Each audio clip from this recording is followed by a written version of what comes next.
शेतकऱ्यांच्या हक्कावर घाला आणि त्यावर आता रोष व्यक्त करत उद्धव ठाकरे यांच्या युवा सेनेने धडक दिली आहेत। फक्त 1 रुपयात मिळणाऱ्या पीक विमा योजनेच्या बंद निर्णयावर आज युवा सेनेचा संताप उफाळून आला। कृषी विभागाच्या निष्क्रियतेविरोधात थेट जिल्हा कृषी कार्यालयावर आक्रमक मोर्चा काढण्यात आलाय। शेतकऱ्यांकरता 1 रुपयात पीक विमा काढली होती ही राज्य सरकार आणि केंद्र सरकारने 1 वर्ष ही योजना चालू ठेवली आणि 1 वर्षानंतर 1 रुपयात पीक विमा योजना ही कृषी मंत्री माणिकराव कोकाटे आणि फडणवीस सरकारने बंद केली।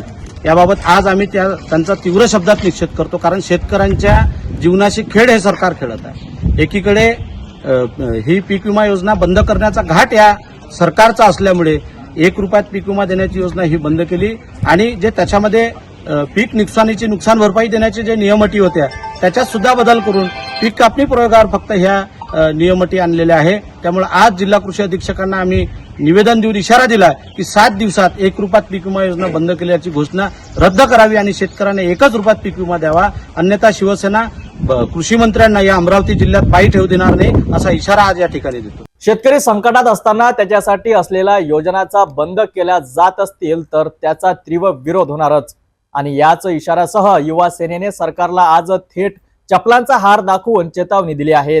आता सरकारने वेळेत निर्णय घेतला नाही तर पुढील आंदोलनात अधिक आक्रमक होतील असा इशारा स्पष्ट केला आहे।